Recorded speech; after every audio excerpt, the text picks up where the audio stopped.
समस्त संत हरि भक्तन की, श्री वृंदावन धाम की, सतगुरुदेव भगवान की। राधे राधे महाराज जी। महाराज जी, हम गृहस्थ में रहते हुए शिवोहम की स्थिति धारण कर सकते हैं? हाँ, क्यों नहीं धारण कर सकते। गृहस्थ में शरीर व्यवहार कर रहा है, लेकिन तत्व तो आप वही है ना। इसके लिए गुरु चरणों का आश्रय लेकर आराधना कीजिए, गुरु चरणों की आराधना कीजिए, तो ये हमें पता चल जाए कि मैं शरीर नहीं हूं, मैं वही तत्व हूं। तत्व ही शिवोहम है। सोहमस्मि तीव्रत्य अखंडा, सोहमस्मि वही शिव, सोहमस्मि वही मैं हूं। और बिल्कुल इसमें कोई संशय नहीं। पर गुरु आश्रय लेकर के पहले पवित्र तो करो, ये मार्जन करो मन का, बुद्धि का, चित्त का, अहंकार का, अंतःकरण चतुष्टय का मार्जन हो और ये शांत हो जाए, निश्चल हो जाए। तो जैसे निर्मल और शांत जल में नीचे तह में क्या पड़ा हुआ है ये मुझे पता चल जाता है, ऐसे ही स्थिर और निर्मल अंतःकरण से हम अपने स्वरूप का बोध प्राप्त कर लेते हैं। जहां अंतःकरण निर्मल हुआ और शांत हुआ, तहां सोहमस्मि ये भाव आने लगता है, मैं वही हूं। अगर ज्ञान मार्ग का साधक है तो ऐसा अनुभव, ना आप स्त्री है ना पुरुष है, आप वास्तविक सोहम ही है, शिवहम ही है। वो आगे चल करके जब गुरु आराधना करेंगी तब पता चल जाएगा। पर यह है ज्ञान मार्ग की बात। नेहा अग्रवाल जी, महाराष्ट्र से। राधे राधे महाराज जी। महाराज जी, वासुदेवम सर्वम के भाव को अपने जीवन में आत्मसात कर अनुभव करना चाहती हूँ, ये कैसे संभव है महाराज जी? संभव है पर अति कठिन है। बहुनाम जन्मनावन्ते ज्ञानवान माम प्रपद्यते वासुदेवा सर्वमिति सा महात्मा सुदुर्लभा, भगवान ने कहा है। बहुत जन्मों की साधना के बाद ऐसा बोध होता है कि सर्वत्र भगवान वासुदेव विराजमान है। वासना वासुदेवस्य वासितम भुवनत्रयम सर्वभूत निवासोस्मि वासुदेव नमोस्तुते।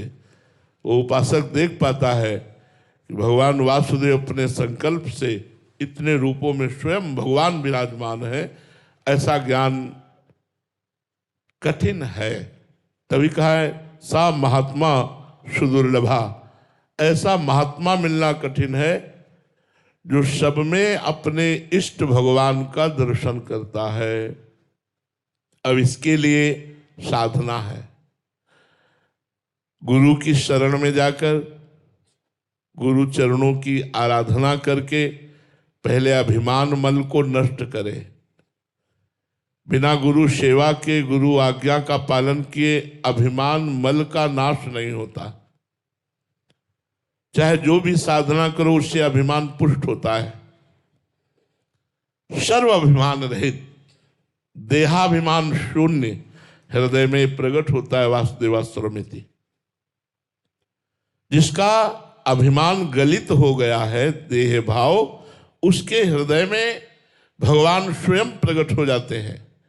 और जब भगवान प्रकट होते हृदय में तो जो जिधर दृष्टि डालता है उधर उसे भगवान ही दिखाई देते हैं। जित देखो तित श्याममय।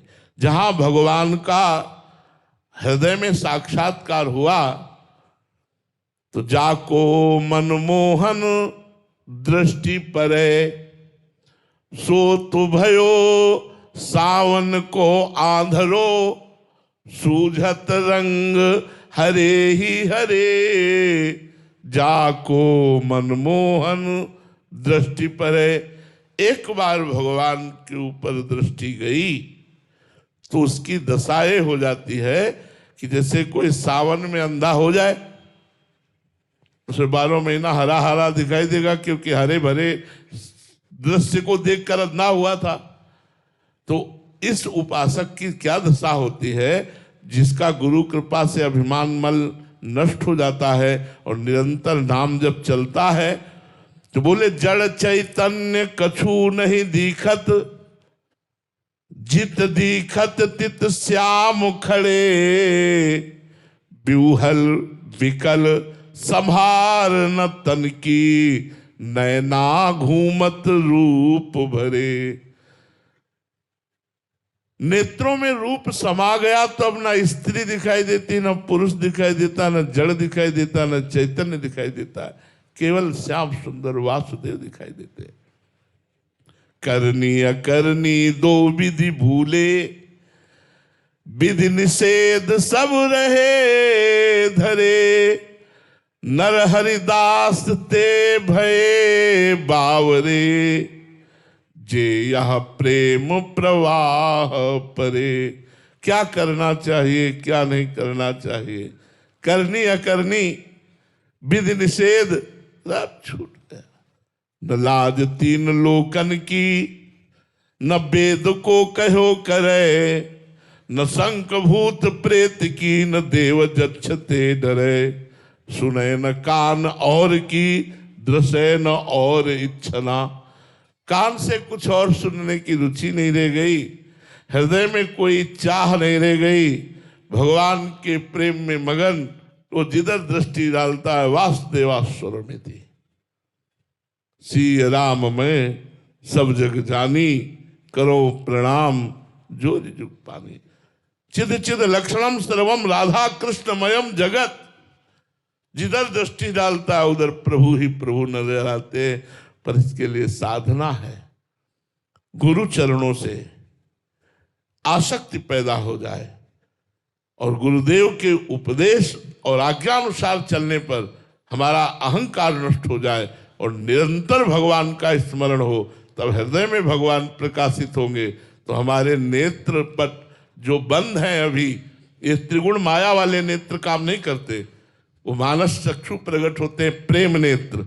जैसे ब्रह्म सर्वत्र दर्शन ज्ञान चक्षु से होता है, ऐसे भगवत दर्शन प्रेम चक्षु से होता है। इन्हीं नेत्रों में प्रेम चक्षु प्रकाशित होते तो वो देखता है। जैसे अर्जुन के पास भगवान श्री कृष्ण रहते थे पर कभी विराट रूप का दर्शन नहीं पाया। जब भगवान ने उन्हें दिव्य दृष्टि दी तब उन्हीं भगवान श्री कृष्ण में विराट रूप का दर्शन किया। ऐसे ही भगवान पांच भौतिक ढांचे को ओढ़कर यहाँ विराजमान है, लेकिन मुझे पांच भौतिक शरीर दिखाई दे रहा है, भगवान नहीं। जब प्रेम चक्षु प्रकट होंगे तो पंचभूत को हटाकर केवल भगवान का दर्शन कराने की सामर्थ्य प्रेम नेत्रों में है। नरहर दास ते भय बावरे, जे आप प्रेम प्रवाह पड़े सर्वत्र भगवान का बोध होता है। एक संत भगवान जा रहे थे तो कुछ उद्दंड प्रकृति के लोग थे, उनको बड़ा उपहास किया और एक ने तो ईंट भी मार दिया तो खोपड़ी फूट गई, खून बह रहा था। अब वो मार्ग में बैठ गए, वो उद्दंड लोग चले गए। इतने में एक डॉक्टर कार से निकले, देखा रे संत और संत के माथे पे खून बह रहा है। उन्होंने कार में बैठा ला अस्पताल ले गए और वहाँ उनका ट्रीटमेंट किया। इसके बाद गरम दूध चीनी डाल करके पिलाया और पूरा परिकर बैठा हुआ था और बड़े प्यार से पूछा, महाराज जी आपको ये चोट किसने दी? उनका तुमने। उनका बाबा आप ये क्या कह रहे हो, सब लोग क्या कहेंगे, हम तो आपको उठा के लाए हैं। आप बोले कुछ भी बोलो, अब मेरे नेत्रों से तुम बच नहीं सकते, तुम ही मारने वाले हो और तुम ही दूध पिलाने वाले हो, तुम ही दवाई करने वाले हो। अब नहीं मान सकता कि तुम नहीं थे, तुम ही थे। अपने इष्ट का साक्षात्कार होता है पर इसके लिए साधना करनी होती है। किशोरी जी बिहार से। राधे राधे महाराज जी। महाराज जी पाप और अपराध में क्या फर्क है? अपराध वैष्णव अपराध, धामापराध, नामापराध, ये अपराध की संज्ञा में आते हैं। और जो हमारे शास्त्र विरुद्ध कर्म हैं वो अशुभ कर्म में आते हैं, पाप कर्म में आते हैं। शास्त्र के विपरीत आचरण बन जाना पाप है, लेकिन वैष्णव, नाम, धाम, संत, इनके विपरीत आचरण बन जाना अपराध है। ये बड़ा भयानक होता है। बोले संत अपराध, वैष्णव अपराध, धामापराध, नामापराध। पाप तो नष्ट हो जाता है तीर्थ अवगाहन से, नाम कीर्तन आदि से, लेकिन ये जो अपराध है इसका विमोचन होना बड़ा कठिन होता है। इसलिए जैसे धामापराध है तो धाम ही क्षमा करेगा, वैष्णव अपराध है तो वो जिस वैष्णव से अपराध बना वही क्षमा करेगा। संत अपराध है, जिस संत की निंदा की, दुख दिया, वही क्षमा करेगा। ऐसे ये जो अपराध है ये पाप से भारी है, ये तुम्हारी साधना से नष्ट होने वाले नहीं। आप किसी वैष्णव का अपराध कर दो, साधना करे तो भी आपको दंड मिलेगा, आपको भोगना पड़ेगा। लेकिन अगर पाप बन जाए और साधना करे तो वो नष्ट हो जाएगा। तो अपराध है वैष्णव अपराध, धामापराध, नामापराध, संत निंदा अपराध, ये अपराध के अंतर्गत है। और जो शास्त्र विरुद्ध कर्म बनते हैं उन्हें अशुभ कर्म कहते हैं, उन्हें पाप कर्म कहते हैं। और वो पाप कर्म तीर्थावगाहन, भगवान नाम कीर्तन, परोपकार आदि के द्वारा नष्ट किए जा सकते हैं। पर अपराध जिससे बनेगा उसी से क्षमा याचना करके वो क्षमा कर दे तो तत्काल नष्ट हो जाएंगे। मयंक जी हरियाणा से। राधे राधे महाराज जी। महाराज जी, भगवत गीता में स्थित प्रज्ञ की परिभाषा किया गया है महाराज जी, उसमें कि जो सभी स्वार्थ की इच्छाओं का, इंद्रियों की लालसाओं का त्याग कर आत्म साक्षात्कार में ही संतुष्ट है, ऐसे व्यक्ति को स्थित प्रज्ञ कहा जाता है। महाराज जी, इसका और ज्यादा समझना चाह रहे थे। देखो, अभी हम भूल करके शरीर में स्थित है, इंद्रियों के भोग विलास को अपना भोग विलास मानते हैं। जैसे मुझे आज ये खाना है तो खाने के स्वाद की इच्छा रसेंद्री को हुई और खाने की मांग प्राण को हुई, मेरे को बिल्कुल नहीं। आहार प्राणों का विषय है, स्वाद रसेंद्री का विषय है और इनका मिलान कराने वाला नेता मन है। मैं तो साक्षी हूं, लेकिन मैं साक्षी ना रह करके आज मैंने ये खाया, आज मैंने ये पिया, आज मैं ये देखूंगा, आज मैं ये सुनूंगा, ये भाव रहता है। ये अज्ञान की दृष्टि में स्थित पुरुष का लक्षण है। और ज्ञानी पुरुष खाते पीते सोते जागते चलते फिरते हर समय असंग रहता है। देखा किसने? नेत्रेंद्री ने, मैंने नहीं।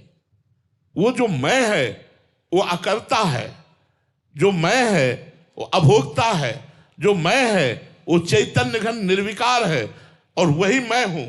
ये जब अनुभव हो गया और इन तीनों शरीरों से असंग हो गया, स्थूल सूक्ष्म और कारण शरीरों से अपने को कर्ता नहीं देखता, वही महापुरुष स्थित प्रज्ञ माना जाता है, जो कर्ता और भोक्ता भाव से, अहंकार से जो ऊपर उठ चुका है। ये अंदर का विषय बाहर ही नहीं है, वो अंदर के चिंतन का विषय है। उसका क्या चिंतन है, क्या स्थिति है, तो भगवान उसमें बताते हैं वो बाहर से नहीं जाना जा सकता, वो आंतरिक स्थिति है। रोमिल जी, राधे राधे महाराज जी। महाराज जी, आपके चरणों में कोटि कोटि प्रणाम। महाराज जी, सभी संतों में अपने गुरुदेव जैसी भावना कैसे दृढ़ हो? कठिन है, कठिन है। वैसे हरिराम व्यास जी ने भी कहा सवे संत गुरुदेव हैं, व्यास यहाँ प्रतीत। सब संतों को गुरुदेव के समान तमेन चराचरम तत्पदम दर्शतमेन तस्मै श्री गुरुवे नमः। मेरे गुरुदेव अखंड मंडल में चर अचर में व्याप्त है, ऐसा अनुभव हो जाए तो संत क्या सब में गुरुदेव का दर्शन होने लगेगा। पर कठिन है, जैसे हमने वासुदेवा में कहा कठिन है, ऐसे सब संतों में गुरुदेव का दर्शन होना कठिन है। पर संतों में यदि गुरुदेव का दर्शन कर पावे तो बहुत लाभ प्राप्त हो जाए, बहुत लाभ प्राप्त हो जाए। सबे संत गुरुदेव है, व्यासे आप प्रतीति।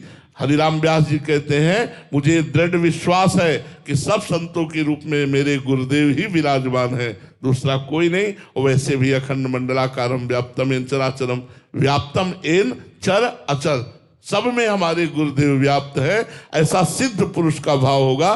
साधारण तो नहीं देख सकते, पर साधारण को गुरुदेव के समान सम्मान प्यार दुलार संतों को करना चाहिए, जिससे हमारे गुरुदेव हम पर प्रसन्न होते हैं। संतों का अपमान गुरुद्रोह पैदा कर देगा, संतों का सम्मान गुरु प्रीति पैदा कर देगा। और गुरु प्रसन्न तो साहब अपने आप प्रसन्न हो जाएंगे, इष्ट अपने आप अनुकूल हो जाएंगे। स्वाति रघुनाथ जी मुंबई से।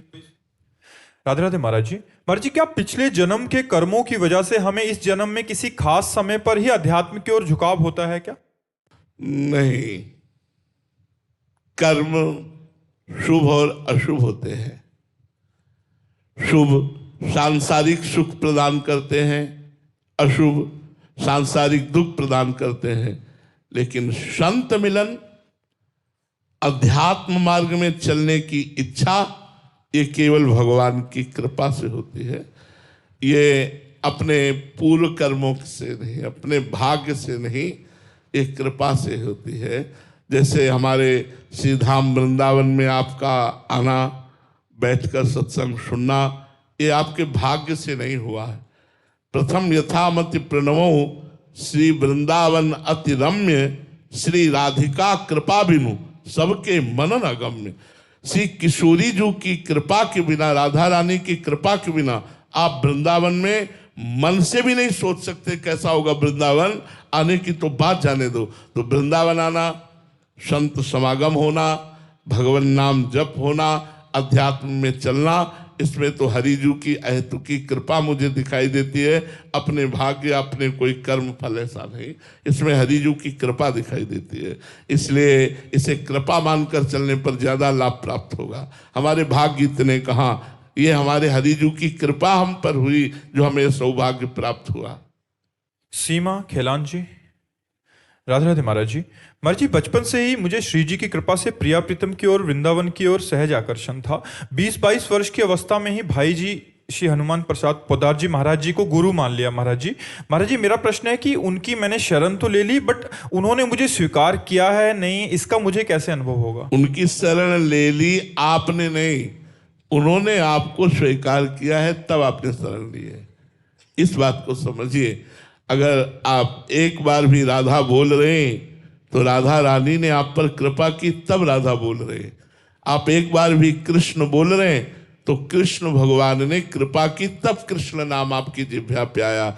आप जो भाई जी की शरणागति स्वीकार की, वो आपने नहीं, भाई जी ने आपको स्वीकार किया, इसलिए आपके हृदय में भाई जी के प्रतिभाव आया। इसमें तो संशय ही नहीं करना है, बिल्कुल संशय नहीं करना, दृढ़ विश्वास रखना। भाई जी स्वीकार किए हुए हैं, उनकी वाणी को पढ़िए और खूब नाम जप कीजिए और सच्चे आचरण से प्रभु की आराधना कीजिए। भाई जी महाराज स्वीकार किए हुए हैं, ये हमारी बात पर विश्वास कर लो।